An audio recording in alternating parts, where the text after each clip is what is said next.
पिछले एक हफ्ते में इंडियन स्टॉक मार्केट में क्या क्या हुआ है, आइए जानते हैं।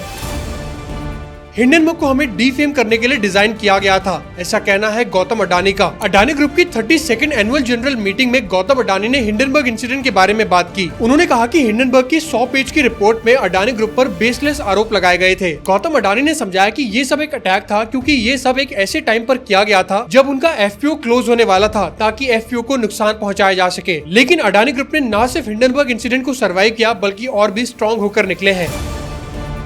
सेबी ने मार्केट एक्सपर्ट संजीव भासन पर मार्केट को मैनिपुलेट करने का आरोप लगाया है। सेबी ने संजीव भासन के खिलाफ इन्वेस्टिगेशन शुरू कर दी है, जो कि आईआईएफएल सिक्योरिटी से जुड़े थे। सेबी इन पर मार्केट मैनिपुलेशन और फ्रंट रनिंग के एलिगेशंस की इन्वेस्टिगेशन कर रही है। फ्रंट रनिंग एक तरीके की इनसाइडर ट्रेडिंग होती है, जिसमें लोगों को पहले से ही कुछ इनसाइडर इन्फॉर्मेशन पता होती है, जिसका यूज करके लोग अनफेयर प्रॉफिट कमाते हैं। सोर्सेज के अकॉर्डिंग सेबी ने भासन के डिजिटल डिवाइसेस को एग्जामिन किया और एविडेंस इकट्ठा किए हैं। भासन ने आईआईएफएल सिक्योरिटीज को कई मीडिया प्लेटफॉर्म्स पर रिप्रेजेंट किया है और वो एक फाइनेंशियल न्यूज चैनल पर रेगुलरली आते रहते हैं। इसे क्लैरिफाई करते हुए आईआईएफएल सिक्योरिटीज ने ये भी बताया कि भासन ने उन्हें सेबी की इंक्वायरी के बारे में बताया था, लेकिन सारी डिटेल्स डिस्क्लोज नहीं करी थी।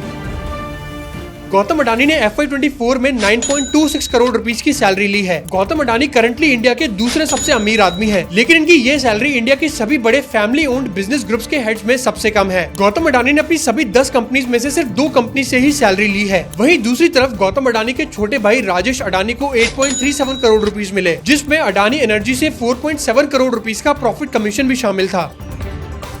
क्वांट म्यूचुअल फंड पर सेबी एक बड़ा एक्शन ले सकती है। रिसेंटली सेबी ने क्वांट म्यूचुअल फंड पे फ्रंट रनिंग एक्टिविटीज का शक होने पर उनके मुंबई हेडक्वार्टर्स और हैदराबाद में सर्च और सीजर ऑपरेशंस किए थे। इस मामले में सेबी ने क्वांट के डीलर्स और केस से जुड़े लोगों से पूछताछ की है, जिसमें सेबी ने दिल्ली, मुंबई और हैदराबाद जैसी जगहों को कवर किया है। संदीप टंडन के क्वांट म्यूचुअल फंड ने पिछले 3 से 4 सालों में रैपिड ग्रोथ दिखाई है। इनके एसेट्स 2019 में 100 करोड़ रुपए से बढ़कर अब 90,000 करोड़ रुपए के हो गए हैं। रेट के रिस्पॉन्स में क्वांट म्यूचुअल फंड ने कहा कि वो सेबी के साथ पूरी तरह से कोऑपरेट करेंगे और फुल ट्रांसपेरेंसी बनाए रखेंगे। टाटा मोटर्स FY30 तक अपने कार बिजनेस में 45,000 करोड़ रुपए इन्वेस्ट करने वाला है। पहले टाटा मोटर्स ने टाटा पैसेंजर इलेक्ट्रिक मोबिलिटी में 16,000 से 18,000 करोड़ रुपए इन्वेस्ट करने का प्लान अनाउंस किया था। इसके अलावा टॉप मैनेजमेंट ने बताया कि टाटा मोटर्स अपने ICE आर्म में अगले 5 से 6 सालों में हर साल अपने रेवेन्यू का 6 to 8% इन्वेस्ट करेगी।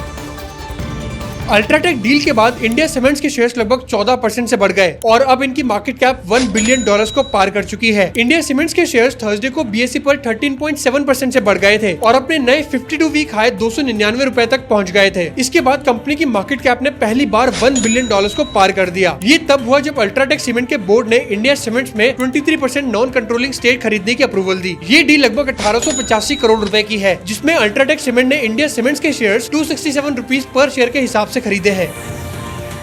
शार्क टैंक की जज नमिता थपार को एमक्योर के आईपीओ से 293 टाइम्स का रिटर्न मिलने वाला है। नमिता थपार के पास 63,39,800 शेयर्स हैं, जो कि कंपनी का 3.5% स्टेक है। उन्होंने ये शेयर्स 3.44 रुपीस पर शेयर के रेट पर खरीदे थे, जिससे उनकी टोटल इन्वेस्टमेंट 2.18 करोड़ रुपीस की थी। एमक्योर फार्मा का आईपीओ 3 जुलाई को लॉन्च होने वाला है और नमिता थपार प्लान कर रहे हैं कि वो अपने 12 लाख से ज्यादा शेयर्स बेचेंगी। ये शेयर्स 900 से 1008 की प्राइस रेंज में सेल किए जाएंगे और हाईएस्ट प्राइस पर उन्हें अपनी इन्वेस्टमेंट का 293 टाइम्स का रिटर्न मिलेगा। ये शेयर्स बेचने के बाद भी नमिता थपार के पास 50 लाख से ज्यादा शेयर्स बच जाएंगे, जो कि प्राइस बैंड के अपर एंड पर 511 करोड़ रुपए से ज्यादा के शेयर्स होंगे। एमक्योर फार्मा का एम है कि आईपीओ से 1952 करोड़ रुपए रेज करें और इसकी बिडिंग 5 जुलाई 2024 को क्लोज हो जाएगी।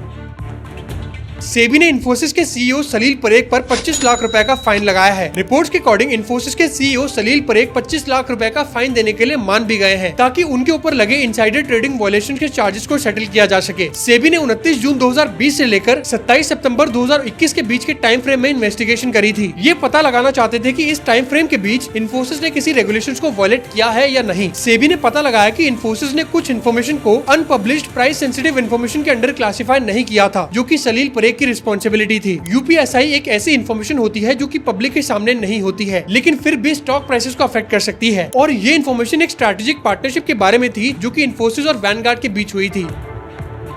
अडानी पोर्ट्स विप्रो को रिप्लेस करके सेंसेक्स में शामिल हो गई है। अडानी पोर्ट्स अडानी ग्रुप की पहली कंपनी है जो सेंसेक्स में शामिल हुई है। पिछले 12 महीनों में अडानी पोर्ट्स के शेयर्स लगभग 98% से बढ़े हैं, जबकि विप्रो के शेयर्स की ग्रोथ काफी कम रही है। और सेंसेक्स में आने की वजह से बहुत से इन्वेस्टमेंट फंड्स जो कि सेंसेक्स को ट्रैक करते हैं, उन्हें अडानी पोर्ट्स के शेयर्स भी खरीदने पड़ेंगे। ब्रोकरेज फर्म नुवामा का मानना है कि इस चेन से लगभग $259 मिलियन की इन्वेस्टमेंट अडानी पोर्ट्स में हो सकती है और वही फंड्स की तरफ 14.9 मिलियन शेयर्स खरीदे जाएंगे। हालांकि अडानी पोर्ट्स के शेयर्स अभी अपने 52 वीक हाई से थोड़ा नीचे है, लेकिन फिर भी उन्होंने पिछले साल विप्रो से बेटर परफॉर्म किया है।